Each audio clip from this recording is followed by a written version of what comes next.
Hello everyone. हम सभी जानते हैं कि शिक्षा का जो उद्देश्य है वो होता है लोगों के व्यवहार में, उनके विचारों में, उनकी कार्यकुशलता में, क्षमताओं में, मूल्यों और अभिवृत्तियों में परिवर्तन लेकर के आना। लेकिन ये परिवर्तन लाना बहुत आसान नहीं है और इसके लिए बहुत समर्पित व्यक्ति का होना ज़रूरी है, जो लोगों को किसी भी चीज़ को, किसी प्रक्रिया को, किसी भी नए विचार को सिखा सके, समझा सके। और इसी के लिए जो सिखाने की प्रक्रिया या सीखने की प्रक्रिया है उसको समझना बहुत आवश्यक है। इस प्रक्रिया को हम कहते हैं अधिगम प्रक्रिया या प्रोसेस ऑफ लर्निंग, जिसके बारे में आज हम इस वीडियो में पढ़ेंगे। सबसे पहले हम जानते हैं कि अधिगम का अर्थ क्या होता है। अधिगम या लर्निंग, लर्निंग का मतलब होता है सीखना। हम हमेशा ही कुछ न कुछ सीखते रहते हैं किसी दूसरे व्यक्ति को देखकर, हमारे आसपास जो भी घटनाएं घट रही हैं उन सबको देखकर, या और भी किसी भी तरीके से। ये एक मानसिक जटिल प्रक्रिया है जिसके द्वारा हम कुछ न कुछ नया निरंतर सीखते रहते हैं। इसके बारे में बहुत सारी परिभाषाएं दी गई हैं अधिगम या सीखने से संबंधित। इसमें पहली परिभाषा गेट्स ने दी है। गेट्स के अनुसार अनुभव के द्वारा व्यवहार में परिवर्तन लाना ही सीखना है। इसका मतलब हम किसी भी चीज़ का जब एक्सपीरियंस लेते हैं, किसी चीज़ को देखते हैं, सोचते समझते हैं, तब उससे हमारे व्यवहार में जो भी परिवर्तन आते हैं वो हमारी सोच में हो सकते हैं, हमारे एटीट्यूड में हो सकते हैं, हमारे बिहेवियर में हो सकते हैं। ये जो भी परिवर्तन है वो सभी परिवर्तन ही सीखना या लर्निंग कहलाते हैं। ओपी दहामा ने बताया कि जो भी सीखने की प्रक्रिया है, अधिगम अभ्यास व अन्य अनुभवों पर आधारित प्रतिक्रिया देने के तरीकों में परिवर्तन की प्रक्रिया है। इसका मतलब क्या है कि कोई भी जब क्रिया होती है, हम अपने जीवन में जो कुछ भी देखते हैं, जो जिन परिस्थितियों में हम हैं, वहाँ पर हम किसी न किसी प्रकार की प्रतिक्रिया देते हैं। तो प्रतिक्रिया किस प्रकार से दी जाएगी, उसके तरीकों में क्या परिवर्तन आ सकता है, और ये परिवर्तन कौन लाता है? हमारा अभ्यास यानी प्रैक्टिस और हमारे अनुभव यानी कि एक्सपीरियंसेस। तो उन अभ्यास और अनुभव के आधार पर हमारे जो रिएक्शंस हैं वो कैसे परिवर्तित होते हैं। यानी हम कह सकते हैं कि दहामा के अनुसार किसी भी एक्शन का हम जो रिएक्शन देते हैं वो कैसे हमारे प्रैक्टिस और हमारे एक्सपीरियंस के आधार पर परिवर्तित हुआ है, बदल गया है। ये प्रक्रिया ही लर्निंग या अधिगम या सीखना कहलाती है। गिलफोर्ड ने कहा कि सीखने के फलस्वरूप यदि व्यवहार में कोई परिवर्तन आता है तो उसे अधिगम कहा जाता है। मतलब जब भी हम किसी भी चीज़ को सीखते हैं तो सीख कर के अगर हमारा व्यवहार परिवर्तित होता है तो इसका मतलब वो लर्निंग है या अधिगम है। इसका मतलब हमने कुछ न कुछ अपने व्यवहार को परिवर्तित किया है। तो लर्निंग में सबसे इम्पॉर्टेंट चीज़ है कि हम चाहे किसी भी विधि से सीखते हैं, किसी भी विधि से अधिगम हो रहा है, लेकिन उससे हमारे व्यवहार में परिवर्तन अवश्य आएगा।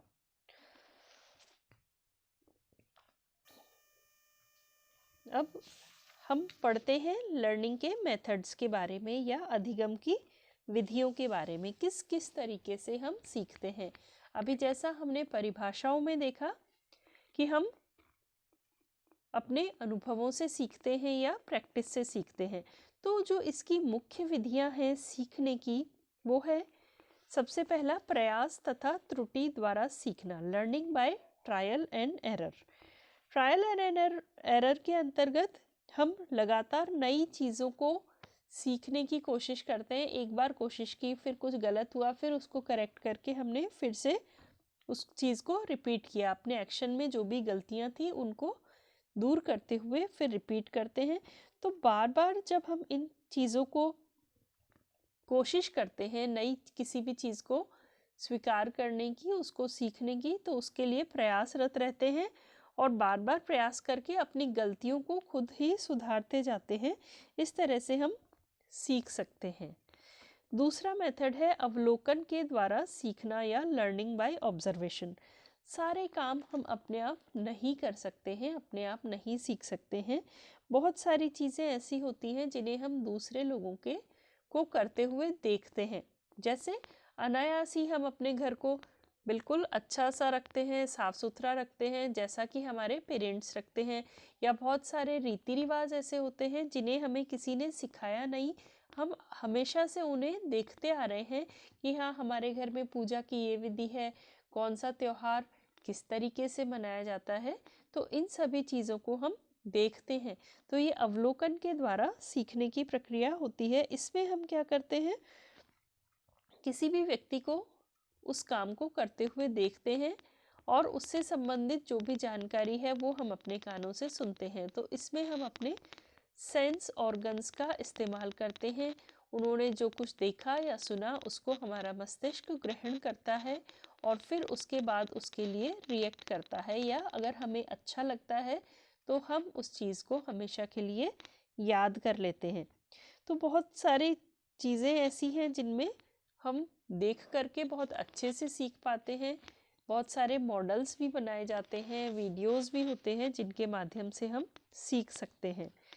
तीसरी विधि है सूझ द्वारा सीखना, लर्निंग बाय इनसाइट। कई बार क्या होता है कि समस्याएं हमारे सामने जो आती हैं या जो परिस्थितियां बनती हैं वो एकदम नई होती हैं, हमने उसके बारे में कभी भी कुछ देखा या सुना नहीं होता, लेकिन तब हम उनको अपने प्रीवियस एक्सपीरियंसेस के साथ में कोरिलेट करते हैं, उनका संबंध जोड़ते हैं हमारे अपने पूर्ववर्ती अनुभवों के साथ में। और फिर इस स्थिति में क्या होता है कि जब हम उनसे संबंध जोड़ते हैं तो हम समाधान भी उसी के अनुरूप ढूंढ निकालते हैं कि कैसे हमने पहले क्या चीज़ हुई थी, अब हम उसको कैसे इस परिस्थिति में अडॉप्ट कर सकते हैं, अपना सकते हैं, या इस समस्या का समाधान निकाल सकते हैं। तो ये हमारी अंतर्दृष्टि है, इंसाइट है, या हमारी अपनी सूझबूझ है जिसके माध्यम से हम समस्या का समाधान कर पाते हैं।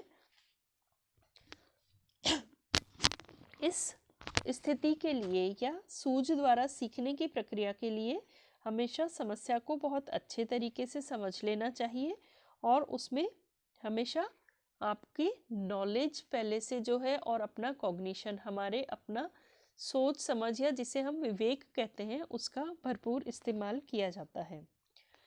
नेक्स्ट मेथड है अनुकरण द्वारा सीखना या लर्निंग बाय इमिटेशन। कैसे हम दूसरे लोगों को उनकी नकल करके, उनका अनुकरण करके हम उनसे सीख सकते हैं। जो भी कोई हमारे आदर्श व्यक्तित्व होते हैं उनको हम फॉलो करते हैं। हम अपने पेरेंट्स को कर सकते हैं, अपने टीचर्स को कर सकते हैं, या कोई भी जो हमारे आइडियल्स हैं वो किसी भी काम को किस तरीके से करते हैं, चाहे वो कुकिंग में हो सकता है, वो स्पोर्ट्स में हो सकता है, वो राइटिंग स्टाइल हो सकती है, हैंड राइटिंग हो सकती है, ड्राइंग, पेंटिंग, कोई भी काम, किसी भी तरह की नॉलेज।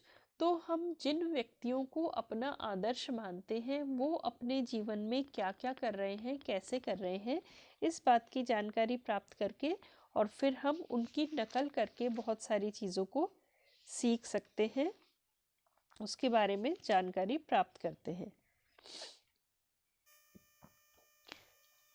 अब हम आते हैं अधिगम प्रक्रिया के चरणों की ओर, steps in process of learning. सीखने की प्रक्रिया में कौन कौन से स्टेप्स फॉलो किए जाते हैं। सबसे पहला चरण है ध्यान आकर्षण या अटेंशन। सबसे पहली चीज़ क्या होती है कि जब भी हम सीखने की कोई भी क्रिया करते हैं या किसी भी चीज़ को सीखते हैं तो वो हमारे मस्तिष्क में प्रक्रिया चलती है, और मस्तिष्क तक पहुंचने के लिए बहुत सारी चीज़ें पहले भी होती हैं। तो किसी भी चीज़ को सीखने के लिए सबसे इम्पोर्टेंट है हमारा ध्यान उसकी तरफ जाए। ठीक है, तो जब हम अपने किसी स्टूडेंट को कुछ भी सिखा रहे होते हैं तो सबसे पहले हमें उसका अटेंशन उस तरफ लेकर के आना होता है। हम अगर किसी व्यक्ति को या किसी स्टूडेंट को, मान लीजिए मुझे एम्ब्रॉयडरी सिखानी है, कढ़ाई करना सिखाना है, तो सबसे पहले मैं उसका ध्यान आकर्षित करूँगी कि कैसे अलग अलग तरह की एम्ब्रॉयडरी से बहुत सुंदर से डिज़ाइन बनाए जाते हैं, या एम्ब्रॉयडरी क्या चीज़ है।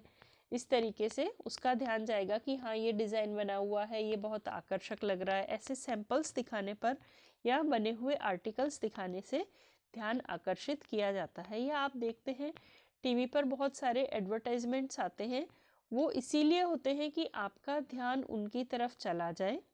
और जब ध्यान किसी भी चीज़ की तरफ जाता है, किसी नए कंसेप्ट या किसी नए प्रोडक्ट या किसी नए आइटम की तरफ जाता है, तो उसके बाद उसमें रुचि उत्पन्न होती है। ये दूसरा स्टेप है, रुचि या इंटरेस्ट।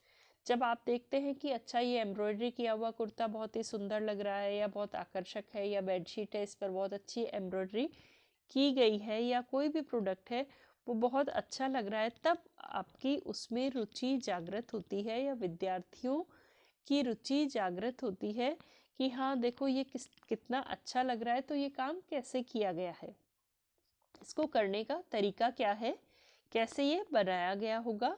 ये सारी बातों की जानकारी प्राप्त करने में विद्यार्थी रुचि लेने लगते हैं, और इस रुचि के आधार पर उनके अंदर इच्छा उत्पन्न होती है।